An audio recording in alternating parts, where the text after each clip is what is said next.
America ने भारत पाकिस्तान को लेकर बड़ा बयान दिया है। अमेरिकी विदेश मंत्री मार्को रूबियो ने कहा कि भारत और पाकिस्तान के बीच संघर्ष विराम बहुत जल्द टूट सकता है। भारत की जानब से आलमी दुनिया को बता दिया गया है कि अब की बार अब हम जो पाकिस्तान के खिलाफ जंग छेड़ने जा रहे हैं, खबरदार कोई मुल्क भी हमारे दरमियान मत आए और किसी किस्म की साजिश करने की कोशिश मत करें। उन्होंने चेतावनी दी है कि भारत पाकिस्तान के बीच चल रहे संघर्ष विराम को बनाए रखना बहुत मुश्किल है और ये जल्दी टूट सकता है। अमेरिका की तरफ से पाकिस्तान को ये बताया गया है और पाकिस्तान को भी ये रिपोर्ट्स मिली हैं कि भारत एक मर्तबा फिर से पाकिस्तान पर स्ट्राइक की तैयारी कर रहा है और यूएस इंटेलिजेंस जो होती है ना, उसकी बड़ी क्रेडिबल इन्फो होती है। इंडिया आप पे जरूर हमला करेगा, ये बात मेरी लिख के रख लें। यहां तक कि भारत ये कहता रहा कि पाकिस्तान में टेरर कैंप्स और टेरर के लॉन्च पैड्स जो हैं वो दोबारा से एक्टिव हो चुके हैं और वो भारत के अंदर इन्फिल्ट्रेट करने की कोशिश कर रहे हैं। ये सारी की सारी खबरें पिछले चंद घंटों के अंदर देखी गईं और अब भारत ने एक और बड़ी कार्रवाई का ऐलान किया है। और मोस्ट इंपॉर्टेंट थिंग इज ये जो डिटरेंस पोस्चर है उसमें वो ये क्या कर रहे हैं, they are giving a signal of a second strike capability का सिग्नल दे रहे हैं। ऑपरेशन संदूर खत्म नहीं हुआ, ये दोबारा शुरू होगा। तो भारत ने इस जंग बंदी के फौरी बाद बड़ी तादाद में असलहे के अर्जेंट ऑर्डर जो हैं वो देने शुरू कर दिए, जिससे अमेरिका के स्टेट डिपार्टमेंट और अमेरिका की इंटेलिजेंस एजेंसीज को जब ये रिपोर्ट्स मिली तो उन्होंने ये एनालाइज किया कि भारत पाकिस्तान पर दोबारा से स्ट्राइक की तैयारी कर रहा है। उनकी इकोनॉमी हमसे बहुत बड़ी है, जिसकी वजह से वो जाके रफाल खरीद लेते हैं। आपकी औकात नहीं है, आपकी जेब में घर में नहीं है दाने, अम्मा चली भुनाने हमारी वाली बात आ जाती है। और इस कार्रवाई के अंदर डायरेक्टली पाकिस्तान का जिक्र आना बहुत अहमियत का हामिल है। वहीं दूसरी जानिब पाकिस्तान पर दोबारा हमला, इस हवाले से नई दिल्ली में क्या चल रहा है। पाकिस्तान ने आजकल डोनाल्ड ट्रंप को अपना अब्बू बना रखा था, लेकिन अब वही ट्रंप साफ कह रहे हैं हम पाकिस्तान की रक्षा नहीं कर पाएंगे। जी हां, अमेरिका ने पाकिस्तान को चेतावनी दी है कि भारत कभी भी हमला कर सकता है और इस बार भारत किसी की बात सुनने वाला नहीं है, क्योंकि पाकिस्तान में आतंकवाद के कैंप फिर से एक्टिव हो चुके हैं। भारत के अंदर आतंक फैलाने की नापाक कोशिशें फिर से शुरू हो चुकी हैं और इसी का जवाब प्रधानमंत्री नरेंद्र मोदी ने लाल किले से दे दिया है। भारत ने तय कर लिया है इन न्यूक्लियर की धमकियों को अब हम सहने वाले नहीं हैं। 15 अगस्त की ऐतिहासिक स्पीच में मोदी जी ने साफ कहा, अगर पाकिस्तान ने जरा सी भी गलती की तो भारत ऐसा सबक सिखाएगा कि आने वाली कई नस्लें भी उसे याद रखेंगी। यही वजह है कि अमेरिका ने पाकिस्तान के सिर से अपना हाथ उठा लिया है, क्योंकि अब दुनिया भी जान चुकी है भारत किसी भी कीमत पर आतंकवाद को बर्दाश्त नहीं करेगा। दोस्तों, ये है नया भारत जो आतंक को उसी की भाषा में जवाब देता है।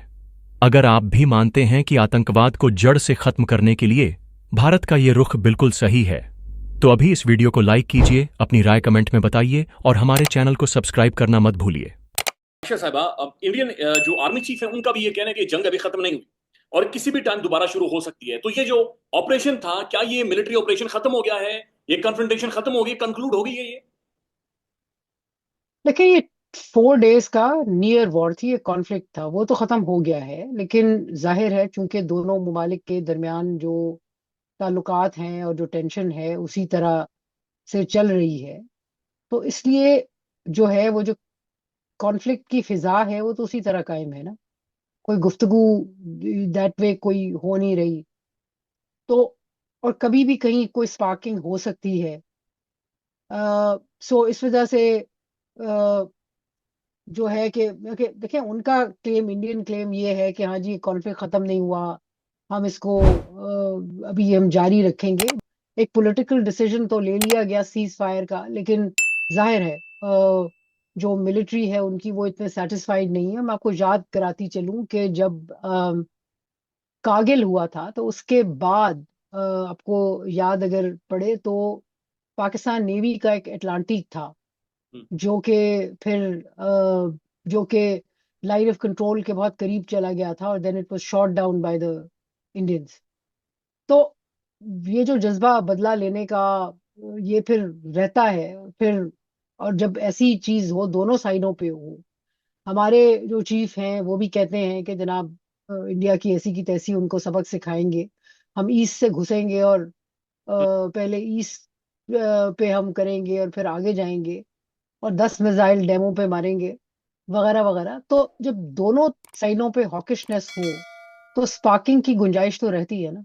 और खासतौर पर इंडियन चीफ की ये स्टेटमेंट कि जंग अब किसी भी वक्त शुरू हो सकती है। फिर इंडिया जो हथियार खरीद रहा है इमरजेंसी बुनियादों पर मिलियंस ऑफ डॉलर्स के ये हथियार दुनिया से खरीद रहा है। ये फैक्ट है कि उन्होंने पहले 9 टारगेट्स एक्वायर किए, फिर आपके 11 बेसिस पे किया। तो ना हमने कोई जंग जीती, ये कोई ऐसी जंग नहीं थी, कॉन्फ्लिक्ट था।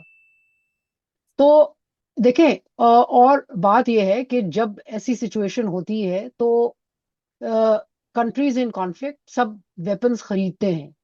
ये नहीं है मैं कि आप लोग जिस तरह से मीडिया, आपको समझ वमझ तो आती नहीं है, आप लोग फुदकने लगते हैं। अपने खिताब में मोदी साहब ने एक बार फिर पाकिस्तान में मई के दौरान शिदत पसंदों के ठिकाने निशाना बनाने का दावा किया और इंडिया फौज को सराहते हुए कहा कि इनकी क़यादत में मुल्क ने तय कर लिया है कि वो जौहरी धमकियों के आगे झुकने वाले नहीं। अच्छा, ये तो उन्होंने मतलब ये बात की है और क्लियर कट कहा है और कहा कि अगर पहलगाम जैसी हरकत की गई तो उसका अपने तरीके से हम मुंह तोड़ जवाब देंगे।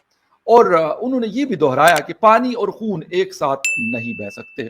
तो ये भी मेरे ख्याल पाकिस्तान के लिए बड़ा थ्रेटनिंग है, बड़ा अलार्मिंग है कि क्या पाकिस्तान इसके ऊपर, क्योंकि हम सुनते आ रहे हैं उस वक्त से जब मई में ये सारा कुछ हुआ और इंडिया ने इसके हवाले से अनाउंसमेंट की। अभी तो चौर साहब, अगर फॉर एग्जांपल हम इंडिया को बड़ा भाई कहते हैं, बड़ा मुल्क है, बड़ा भाई है, तो बड़े भाई की भी कुछ होती है ना कोई जिम्मेदारी, या कि आप समझते हैं कि this is Pakistan job as a small vulnerable nation, जिसको प्रॉब्लम यह है कि बड़ा मुल्क न्यूक्लियर वेपन्स की तरफ चाहता है तो हम अपनी सिक्योरिटी के लिए वो करते हैं, वो बड़ी फौज बनाता है तो हमें भी अपनी सिक्योरिटी के लिए करना पड़ता है।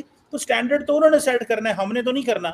आपको नहीं लगता कि ये आज फॉर एग्जांपल भारत कहता है कि पाकिस्तान न्यूक्लियर ब्लफ की बातें करता है। कल मोदी साहब ने ये कहा है कि न्यूक्लियर ब्लफ, न्यूक्लियर ब्लैकमेलिंग को हम रिजेक्ट करते हैं। चौर साहब, न्यूक्लियर स्टार्ट तो इंडिया ने किया है, आज वो हमें कहते हैं कि तुमने बनाया क्यों है और ब्लैकमेल करते हो। चीमा साहब, बात यह है कि आप ये देखिए, आपने कहा कि इंडिया हमारा बड़ा भाई है, तो क्या पाकिस्तान ने वाकई कभी बड़ा भाई समझा इंडिया को? अगर ये समझा होता तो मसाइल इतने पैदा ना होते, हालात इतने ख़राब ना होते। फिर वही मैं कहूँगा कि हिस्ट्री ज़रा देखिए, और इंडियन जब ये कहते हैं कि पाकिस्तान ऐसा मुल्क है जहाँ से हमें कभी ठंडी हवा नहीं आई, तो उसमें काफ़ी वजन होता है। तो स्टार्टिंग विद 1947 आप देख लीजिए ना, ऑब्जेक्टिवली जायजा लीजिएगा। Don't study this phenomenon as the Pakistani nationalist, बल्कि एक इंटरनेशनल स्कॉलर के तौर पे उसको देखिए। यानी छोटा मुल्क होने के बावजूद आप देखिए कि कितने पंगे पाकिस्तान ने लिए। Again take look at these issues as an international scholar, as an objective scholar, not as a nationalist scholar. तो आपको जगह जगह पे ये नजर आएगा कि हमारे हुक्मरानों की तरफ से पीस में कुछ ज़्यादा इंटरेस्ट नहीं लिया गया। तो कारगिल का मसला देख लीजिए कि अभी 1 साल भी नहीं हुआ था, पाकिस्तान ने न्यूक्लियर टेस्ट किए थे और हमने कारगिल कर दिया।